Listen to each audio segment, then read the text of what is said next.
नमस्कार दोस्तों, स्वागत है आपका हमारे शो बिजनेस बज में। मैं मुकेश पांडे, रुपया पैसा डायरेक्टर का एमडी, एक बार फिर आपके सामने दो गेस्ट लेकर के आया हूं एक अलग अलग इंडस्ट्री से।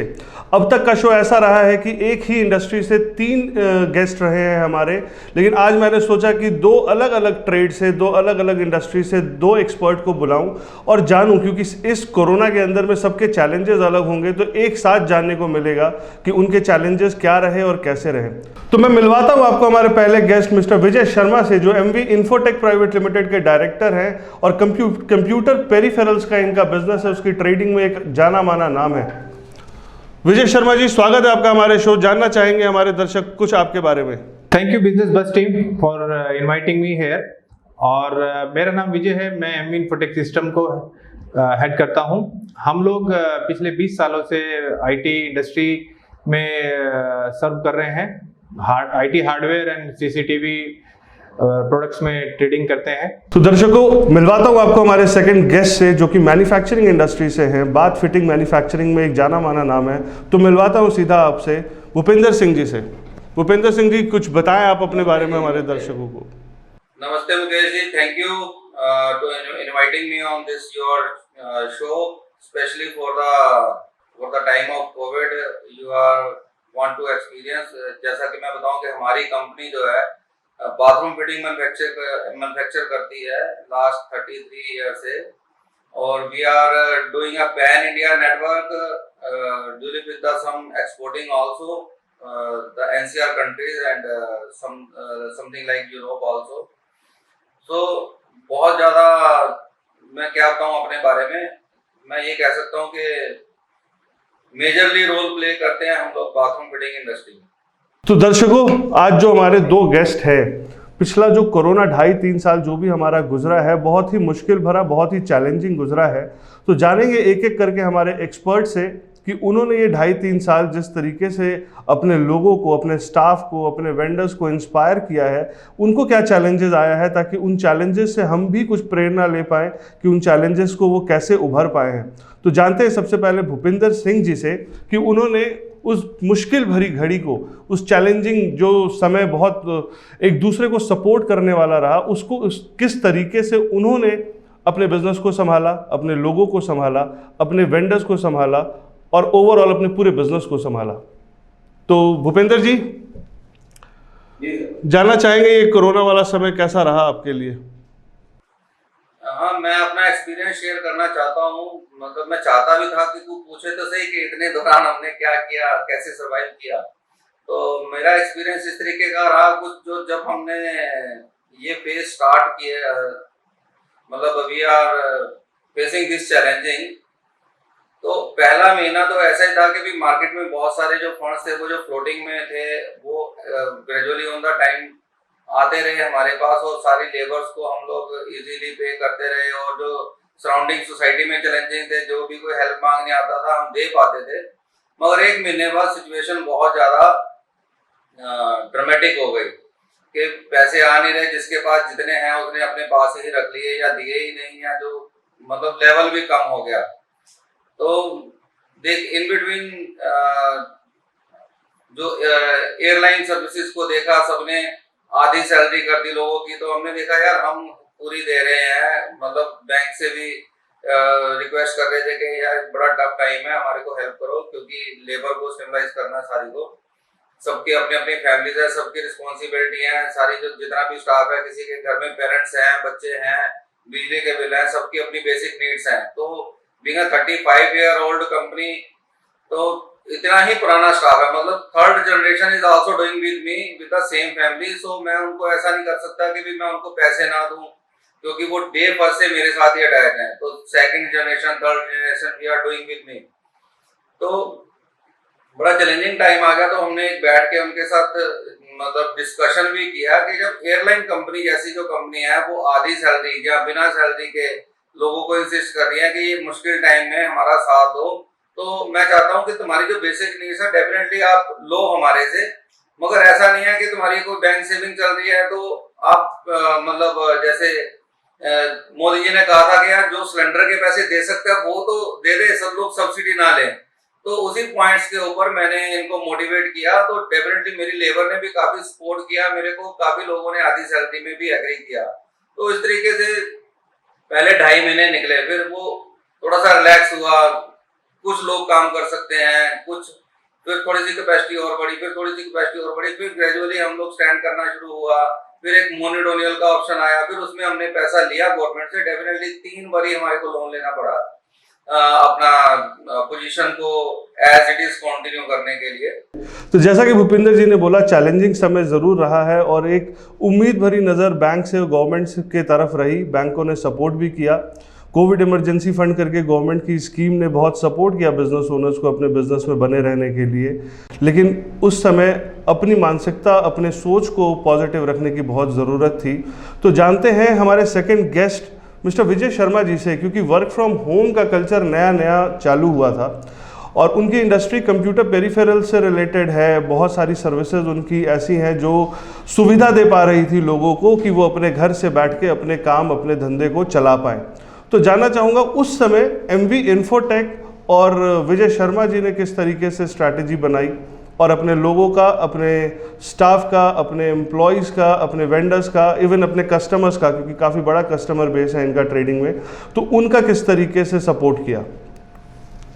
विजय जी। थैंक यू मुकेश जी।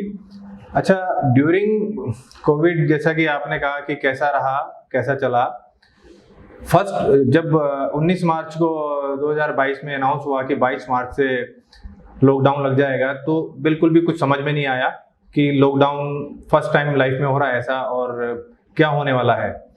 तो ये तो अभी तक हमने सोचा ही नहीं था, बिजनेस प्रोस्पेक्ट से और स्टाफ के प्रोस्पेक्ट से किसी भी लेवल पे माइंड में आया ही नहीं था। बट जैसे जैसे वो लॉकडाउन का पीरियड बढ़ता गया, 1 महीना पूरा महीना घर पे बैठे हुए हैं और कोई आपस में काम भी नहीं मिल पा रहा है, ना काम कर पा रहे हैं, तो बड़ा ही समझ में कुछ भी नहीं आ रहा था कि क्या क्या होगा आगे। हमने जब मई में 5 मई से दोबारा से ओपन भी कर दिया था, उसमें 50% स्टाफ के साथ हम लोग काम करने लगे थे। तो आपस में म्यूचुअल अंडरस्टैंडिंग पे स्टाफ का डिसाइड हो गया कि अल्टरनेट डेज पे आप लोग आएंगे। बट जो काम था वो काम बिल्कुल ही डाउन हो चुका था, रिक्वायरमेंट आ नहीं रही थी।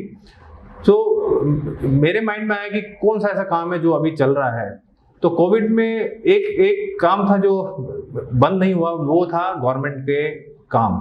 तो हमने अपने आप को रजिस्टर किया जेम पे। GeM portal, it's a government portal, e market portal है, उस पर हमने अपनी कंपनी को रजिस्टर किया और सरवाइव तो करना ही था और आगे बढ़ना भी था।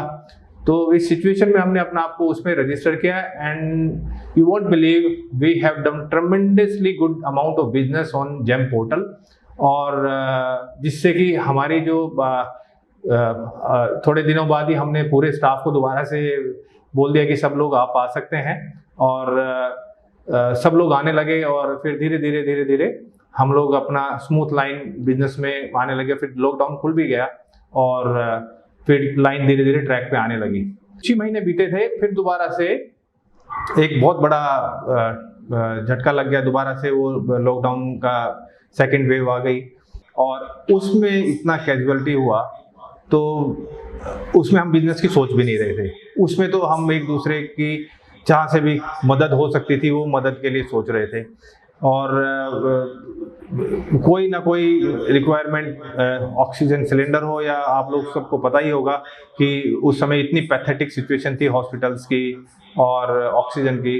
तो उस समय तो दिमाग में सिर्फ मदद के अलावा और कुछ भी नहीं रहता था। बिजनेस तो हम दूर की बात सोच भी नहीं सकते थे। तो ये सारा सिनेरियो रहा पिछले कुछ ड्यूरेशन में, लॉकडाउन के पीरियड में। हम भगवान से चाहेंगे कि कभी ऐसा दोबारा से लॉकडाउन का समय ना देखना पड़े किसी को भी। तो दर्शकों, जैसा कि हमने समझा, बहुत चैलेंजिंग भरा समय ज़रूर रहा है और उसमें जितने भी बिजनेस ओनर्स हैं उनके लिए बहुत इंस्पिरेशन रहा उनकी टीम, क्योंकि उनकी टीम के साथ बात करके उन्होंने भी सिचुएशन को समझा और अपने बॉस को, अपनी कंपनी को सपोर्ट करने का सोचा। तभी आज दोबारा से जब India as a global opportunity की तरफ जा रही है तो वो टीम उनका बहुत सपोर्ट कर रही है। साथ में धन्यवाद है गवर्नमेंट का, बैंकों का, जिन्होंने उस समय कोविड इमरजेंसी फंड की स्कीम लेकर के आए, जो तकरीबन 8-8.5% पे इन बिजनेस ओनर्स को सपोर्ट कर पाए, ताकि उनके वर्किंग कैपिटल की जो शॉर्टेज रही है ना काम होने की वजह से, वो भी पूरा हो पाए। तो अब जानना चाहेंगे हम अपने गेस्ट से, क्योंकि अब 2 लॉकडाउन 3 लॉकडाउन इनफैक्ट हम देख चुके हैं, जिसमें सेकेंड लॉकडाउन बहुत डेडली रहा है और आने वाला समय पता नहीं कभी कुछ और लॉकडाउन हो ना हो। लेकिन बिजनेस, हम सारे बिजनेस ओनर्स के लिए एक अपना घर चलाने का जरिया नहीं है। उस एक बिजनेस के थ्रू बहुत सारे लोगों के घर परिवार जुड़े होते हैं, और क्योंकि इंडिया अब एक as a global opportunity market दिख रही है, तो इस आने वाले समय में जानना चाहेंगे एक एक करके कि वो अपने बिजनेस के हिसाब से क्या स्ट्रैटेजीज लेके आ रहे हैं, या उन्होंने क्या स्ट्रैटेजीज बनाई हैं पिछले 2.5-3 साल में। ज़रूर घर बैठ के जब उन्होंने अपने बिजनेस को नए एंगल से देखा होगा, डिजिटल इंडिया जिस तरीके से बहुत ज़्यादा बूमिंग पे है, तो उन्होंने अपने बिजनेस को किस तरीके से आगे ग्रो करने का सोच रहे हैं, उसके बारे में भी जानते हैं। कि शर्मा जी, आगे आने वाला समय आप किस हिसाब से अपने बिजनेस को देख रहे हैं? देखिए, पिछले कुछ सालों में जो एक्सपीरियंस रहा, और ये पिछले खास तौर पे 2 साल जो गए हैं, और इसमें जो एक्सपीरियंस रहा, इसके हिसाब से अब मैंने तो ये डिसाइड कर लिया है कि अब कुछ ना कुछ, मतलब मैं अपना पॉइंट ऑफ व्यू दे रहा हूँ कि हम लोगों को एक सिंगल लाइन ऑफ बिजनेस पे डिपेंड नहीं रहना चाहिए। We should keep diversifying our business products. Like अगर मैं आईटी में काम करता हूँ तो हमें एड ऑन इंडस्ट्री का प्रोडक्ट भी करना चाहिए। जैसे सीसीटीवी में हम काम करने लगे, नॉट इवन सीसीटीवी, हम लोगों ने डिसाइड किया कि पोर्टफोलियो, अगर इस पोर्टफोलियो से बिजनेस नहीं आ रहा है, इस प्रोडक्ट रेंज में बिजनेस नहीं आ रहा है, तो हम लोगों ने internet router we have started, जिसकी वजह से लॉकडाउन में इंटरनेट राउटर, आपको पता ही होगा कि डिमांड, घरों में थे, वर्क फ्रॉम होम थे सब लोग, तो इंटरनेट राउटर की डिमांड बहुत जनरेट हुई, जिसमें हमें वो बिजनेस भी काफ़ी मिला। और फर्स्ट लॉकडाउन में तो लोगों ने घर में एंजॉयमेंट किया, एंटरटेनमेंट किया, तो उस समय होम थिएटर का एक बड़ा अच्छा कंसेप्ट चला था। घर में हमने प्रोजेक्टर भी सेल किए।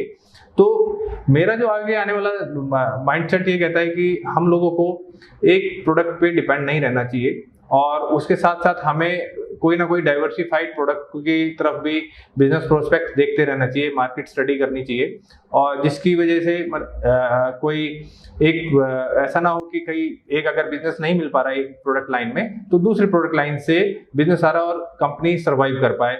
और कभी ये नौबत ना आए कि हमें बिजनेस नहीं आ रहा, हमें स्टाफ हटाना पड़ रहा है, क्योंकि सिचुएशन ऐसा होना चाहिए कि आप हर साल कुछ ना कुछ स्टाफ को, और कुछ ना कुछ स्टाफ आप ऐड कर रहे हैं और लोगों को काम दे रहे हैं।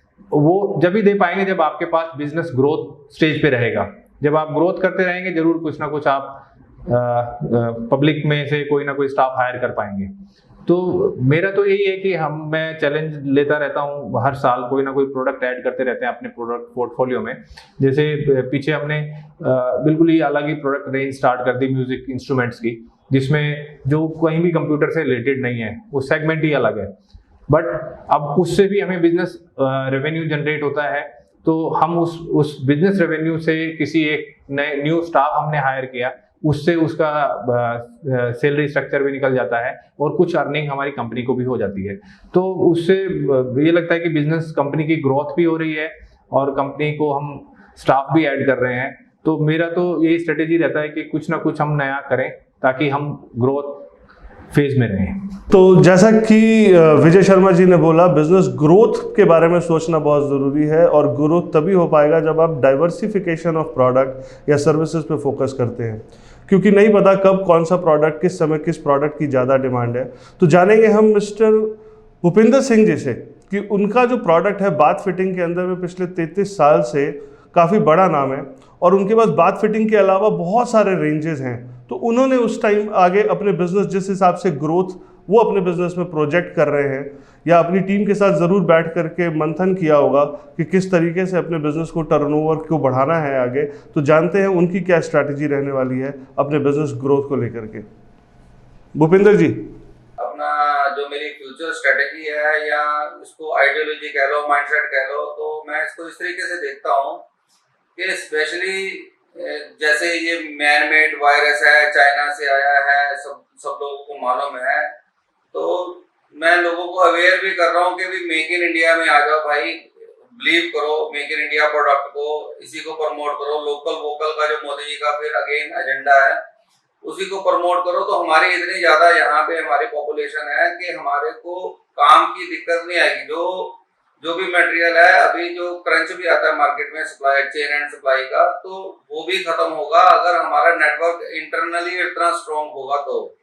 तो जैसे specially we are blessed with the bathroom fitting industry, तो कोई भी ऐसा नया चैलेंज आता है वायरस का या किसी का, तो हाइजीन को ही एनी टाइम प्रमोट किया जाएगा। तो मैं अदरवाइज किसी इंडस्ट्री को फोकस नहीं करता हूँ, अपनी इंडस्ट्री में ही डिफरेंट प्रोडक्ट अभी से ही मैंने बनाने हैं, या इनिशिएटिव या R&D के अंदर हमने ये एक्सरसाइज स्टार्ट कर दी है ऑलरेडी, कि अगर कोई ऐसा फेस आता है तो हमने पब्लिक को कैसे फैसिलिटेट करना है, हाउ टू लिव हाइजीन। हम CSR के अंदर भी ये काम रेगुलरली कर रहे हैं, पब्लिक को एजुकेट भी करते हैं स्कूल्स में भी, और मतलब स्लम्स में जाके भी, जहाँ पे लोगों को बेसिकली एजुकेशन या प्रोडक्ट या किसी चीज की अवेयरनेस नहीं होती। तो ये इसी के अंदर फोकस है रेगुलरली हमारा, कि इसको कैसे और ज्यादा हाइजीन को प्रमोट कर दें और प्रोडक्ट को ऐसे यूजर फ्रेंडली बना दें और चाइना से डिपेंडेंसी खत्म कर दें। और मैं अपनी पब्लिक को भी इंश्योरेंस भी देता हूँ और इनवाइट भी करता हूँ कि अगर आप बाथरूम फिटिंग इंडस्ट्री के लिए कहीं पे भी आप इंडिया से बाहर फोकस करते हो, तो एक बार हमारे को ट्राई जरूर करें, हमारे से डिस्कस कर लें। अगर वो पॉसिबिलिटी हो सकती होगी तो डेफिनेटली हम आपको बाहर नहीं जाने देंगे, आपके घर में सारा सामान मेक इन इंडिया आपको प्रोवाइड करवा देंगे। बहुत बढ़िया। 3 बड़े इंपॉर्टेंट ऑब्जेक्टिव गवर्नमेंट के भूपेंद्र जी ने हाईलाइट किए हैं। पहला, वोकल फॉर लोकल। हमें ज़रूर अपने लोकल जो मैन्युफैक्चरर हैं उनके लिए वोकल होना पड़ेगा ताकि उनके प्रोडक्ट्स का सेल इंडिया के अंदर में बढ़े। Second, make in India. हम बाहर की कंट्रीज़ पे डिपेंडेंसी हमारी कम हो, इंडिया के अंदर में जो प्रोडक्ट हमारे मैन्युफैक्चर हो रहे हैं वही ज़्यादा सेल हो, ताकि रेवेन्यू हमारे इंडिया इकोनॉमी को हेल्प कर पाए। और सबसे बड़ी बात, स्वच्छ भारत अभियान, हाइजीन को जो हाईलाइट किया है। स्वच्छ भारत अभियान हमारे देश की एक कोर रिक्वायरमेंट है। और बाथ फिटिंग कंपनी, क्योंकि ये बाथ फिटिंग कंपनी से हैं, इनके प्रोडक्ट लगभग हर घर में ज़रूरत है, चाहे वो 1 कमरे का मकान हो, 10 कमरे का मकान हो, इवन गांव छोटे छोटे कस्बों में भी क्यों ना हो। तो बहुत बढ़िया स्ट्रैटेजी है अगर इन 3 मुद्दों को लेकर के भूपेंद्र जी आगे अपने बिजनेस को प्रोजेक्ट कर रहे हैं। आशा करता हूं उनके बिजनेस एक नई ऊंचाइयों को पहुंचेगा। तो दर्शकों, जैसा कि हमने समझा, ये 3 साल हमारी इंडियन इकोनॉमी के लिए डिजिटली बहुत ही एक वरदान साबित हुआ है।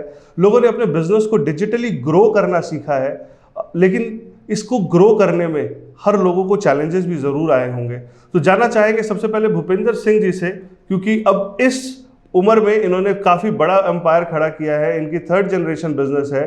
तो उस जनरेशन गैप में जब इनके थॉट प्रोसेस कुछ और रही होगी, इनके आगे जो बच्चे जो बिजनेस संभाल रहे हैं उनके प्रोसेस कुछ और रहे होंगे, तो उन दोनों ने मिलकर के इस डिजिटल टेक्नोलॉजी को अपने बिजनेस में किस तरीके से इम्प्लीमेंट किया और क्या चैलेंजेस आया और उसको किस तरीके से वो उससे बाहर निकल पाए।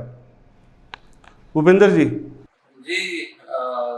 मैं आपको एक्सप्लेन करूं कि भी ये जो एजुकेशन है, मतलब जैसे हमारे गुरुद्वारा में बताया जाता है कि सेवा करनी सीखो गुरुद्वारे से और उसको स्प्रेड करो बाहर जाके। तो जो हमारा सोसाइटी का मेंबर है वो सारे का सारा अवेयर हो कि how to we are handle our surrounding and how to we are handle our self.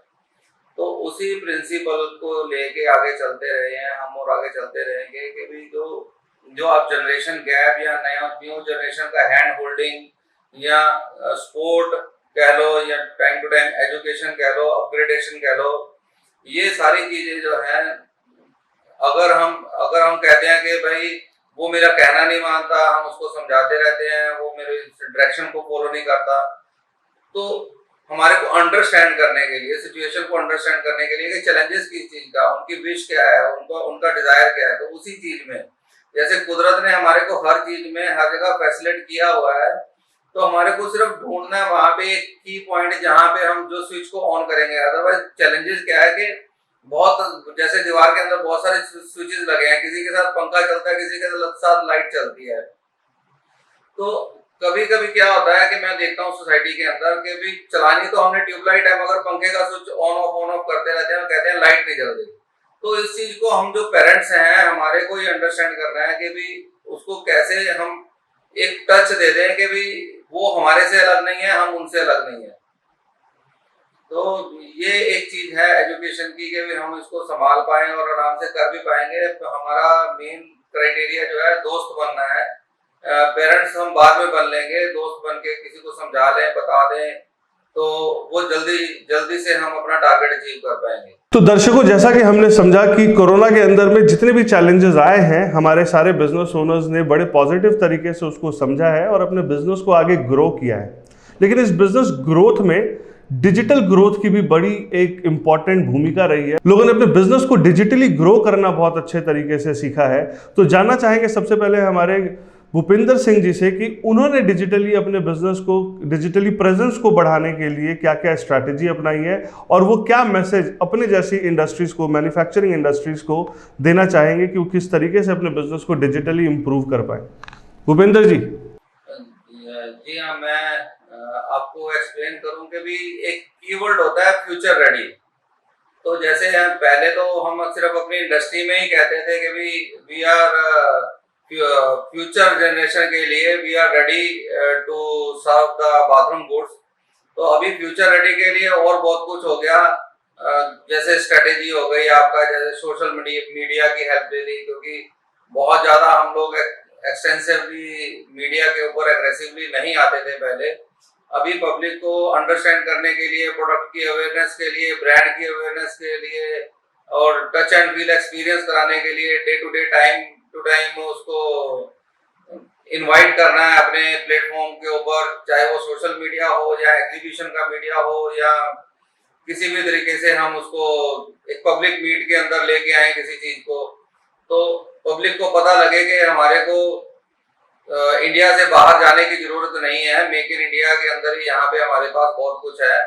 तो being a parents company we are explain and educate the society. तो हमारी इंडस्ट्री के अंदर R&D एक मेन हमारा कीवर्ड रहता है कि जो रिसर्च एंड डेवलपमेंट है।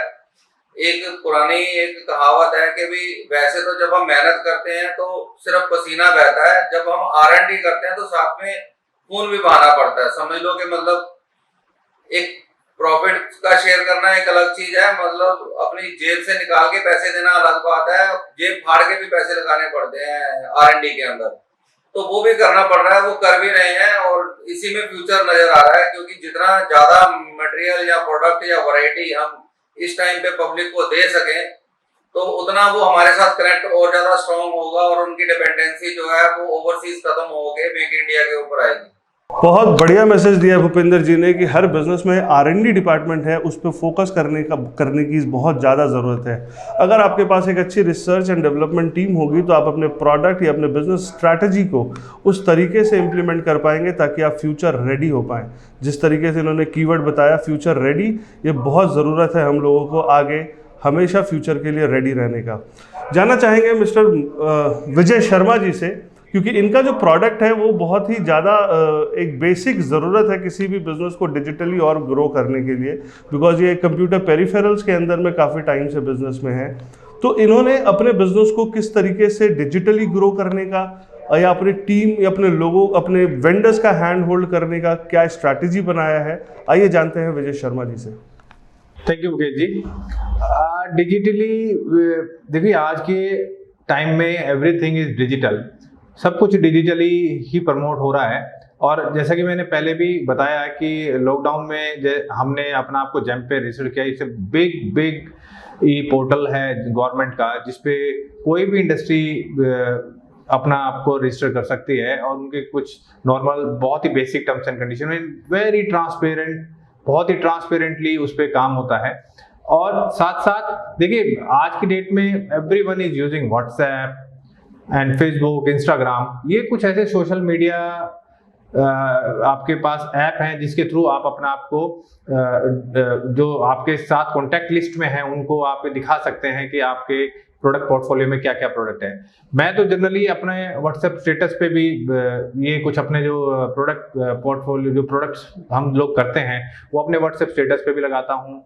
इंस्टाग्राम के मैंने अपना कंपनी का एक ऐप, इंस्टाग्राम ऐप पे अपना एक आईडी बनाया हुआ है, साथ साथ यूट्यूब चैनल भी क्रिएट किया हुआ है।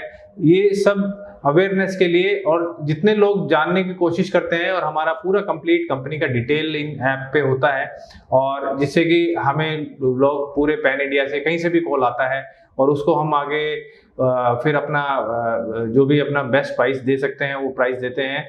साथ साथ ऑफ कोर्स और सबसे बड़ा मैटर ये भी करता है कि जब आप प्रोडक्ट को सेल कर देते हैं तो आपकी आफ्टर सेल सपोर्ट कैसा है, जिससे कि अगर आप आफ्टर सेल सपोर्ट और सर्विसेज में आप अच्छे हैं तो रेफरल बिजनेस एक क्रिएट हो जाता है, और इससे बड़ा वर्ड ऑफ माउथ वाला, इससे बड़ा कोई बिजनेस नहीं हो सकता। जब आपको यू स्टार्ट गेटिंग रेफरेंसेस तो आपको बहुत बिजनेस मिलने लगता है, 1 to 1 आपको नाम भी आपका कंपनी का ग्रो करता है, आप भी ग्रो करते हैं। तो सोशल मीडिया का भी इम्पैक्ट है, बट खाली प्रोडक्ट बेचना नहीं, उसके साथ साथ आफ्टर सेल सपोर्ट भी होता है। तो आप अगर अच्छा सेल सपोर्ट रहते हैं तो सोशल मीडिया के थ्रू आपको बिजनेस मिल रहा है, साथ साथ सपोर्ट अच्छा कर रहे हैं तो आपका बिजनेस में काफ़ी ग्रोथ हो सकती है। सोशल मीडिया अगर आपने सपोर्ट अच्छा नहीं दिया, सिर्फ प्रोडक्ट ही सेल किया, तो ऑफकोर्स एक सोशल मीडिया आपकी नेगेटिव रैंकिंग भी कर देता है। ऐसा जेम पोर्टल पे भी है। मैं बड़ा सरप्राइज हुआ कि आपकी रैंकिंग, स्टार रैंकिंग, अभी तक हमने जितने भी ऑनलाइन पोर्टल हैं, अमेजन, फ्लिपकार्ट, उन पे रैंकिंग होती है, आपकी कंपनी की रैंकिंग रहती है स्टार, 5 स्टार, 4 स्टार, 3 स्टार। वो जब जो आप दिखा रहे हैं अगर वही कस्टमर को मिल रहा है तो आपका रैंकिंग आपको सेटिस्फाइड रहता है, कस्टमर रैंकिंग कर सकता है। सेम वे में गवर्नमेंट भी आपकी रैंकिंग करती है, और आप भी गवर्नमेंट का कोई भी डिपार्टमेंट का रैंकिंग कर सकते हैं अगर आपको टाइम पे पेमेंट नहीं आ रहा है। तो इस बात को लेके मैं बड़ा सरप्राइज हुआ, और ऐसा अभी तक मेरे को फेस नहीं करना पड़ा कि मुझे टाइम पे गवर्नमेंट से पेमेंट ना मिला हो। और साथ साथ क्योंकि उसमें एक पूरा एक प्रोसेस बना हुआ है, और सोशल मीडिया ऑनलाइन आप अकेले घर पे भी बैठे हैं या चाहे आप ऑफिस में बैठे हैं, कहीं से भी बैठ के आप पोर्टल पे अपना प्रोडक्ट अपलोड कीजिए, पिक्चर के साथ, स्पेसिफिकेशन के साथ, प्राइस के साथ। अगर आपका प्राइस अच्छा है और L1 में आप आते हैं तो you will get the order. जब तक ऑर्डर अपलोड होता है और जब तक परचेज ऑर्डर छपता है, जब उससे पहले तक कस्टमर को ये नहीं पता लग पाता ऑर्डर किस फर्म को जाने वाला है। ये सबसे बड़ी ट्रांसपेरेंसी है जेम ई पोर्टल की। तो बड़ा ही इम्पैक्ट है सोशल मीडिया का। आप व्हाट्सएप स्टेटस पे अपने प्रोडक्ट का वीडियो बना के खुद ही लगा सकते हैं। आजकल फ़ोन भी आपके पास सारे हाई, जितने भी हैं कैमरा, हाई रेजोल्यूशन वाले फ़ोन हैं। कोई भी अपनी एसेसरीज के, जैसे हमारे भूपेंद्र भाई जी ने बताया, इनके पास डिफरेंट वैरायटी की एसेसरीज हैं, बाथरूम एसेसरीज हैं, बाथरूम का जो भी बाथ का एसेसरीज बनाते हैं, खुद वही भी बनाते हैं, R&D भी करते हैं। तो हमें बाहर मेक इन इंडिया पे हम खुद ही अपने भाई बंधुओं को साथ देना चाहिए। हमें क्या ज़रूरत है कि बाहर से इंपोर्ट हम करें। सेम इंपोर्ट प्रोडक्ट अगर हमें सेम यहीं पे इंडिया में मिल जाएगा, सेम क्वालिटी का मिल जाएगा, उससे अच्छी क्वालिटी का मिल जाएगा। और साथ साथ दूसरा सबसे बड़ा इम्पैक्ट ये भी आ सकता है कि हम फिजिकली उनसे बात भी कर सकते हैं जाके, कि दुकान पे जाके देख सकते हैं, उनके फैक्ट्री में जाके देख सकते हैं कि ये प्रोडक्ट हमें लेना है, अपने हिसाब से हम बनवा सकते हैं। और बिल्कुल सही कहा विजय जी ने कि जिस तरीके से डिजिटल होना बहुत इंपॉर्टेंट है, साथ में ट्रांसपेरेंसी अपने कस्टमर, अपने कंज्यूमर के लिए होना और उनके लिए सपोर्ट सर्विस पे फोकस करना एक बहुत ही बड़ा मूल मंत्र हो सकता है किसी भी बिजनेस का ग्रोथ के लिए। जैसा कि अब बिजनेस दोबारा से अपने पैरों पे खड़ा है, आगे उछाल लेने के लिए तैयार है, और इस उछाल में फिनेंस एक बहुत इंपॉर्टेंट रोल अदा करता है। और rupeapaisa.com की ये हमेशा से कोशिश रही है कि फिनेंस को लेकर के कभी भी कोई बिजनेस अपने ग्रोथ को ना रोके। लेकिन क्योंकि गवर्नमेंट ने भी बहुत सपोर्ट किया, कोरोना के अंदर में रेट ऑफ इंटरेस्ट का बहुत ही बड़ा बेनिफिट दिया, ECGLS कोविड इमरजेंसी फंड के थ्रू बहुत ही बिजनेस को सपोर्ट करने की कोशिश करी। लेकिन अभी रिसेंटली RBI ने रेपो रेट सारे बैंकों के बढ़ाए हैं। आशा करता हूं कि इस रेपो रेट बढ़ने के बावजूद भी बिजनेस ओनर्स अपने बिजनेस को दोबारा उसी स्पीड से खड़ा कर पाएँ, क्योंकि कहीं ना कहीं रॉ मटेरियल के प्राइसेस बहुत बढ़ चुके हैं, उनकी कॉस्ट ऑफ मैन्युफैक्चरिंग महंगी हुई है। ये 50 पैसे का जो रेट ऑफ इंटरेस्ट बढ़ा है, ये बिजनेस की ग्रोथ को कितना हैम्पर कर पाएगा या कितना नुकसान पहुंचा पाएगा, ये तो आने वाला समय ही बताएगा। लेकिन आशा करता हूं कि rupeapaisa.com की जो मुहिम है कि बिजनेस ओनर को बहुत ही कॉम्पिटिटिव रेट ऑफ इंटरेस्ट पे बैंक्स के थ्रू फंड्स अरेंज करा पाएँ, इस मुहिम को आगे रखते हुए आप लोगों का धन्यवाद करूंगा।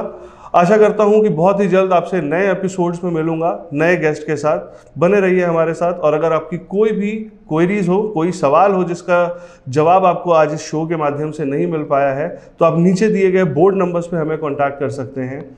धन्यवाद।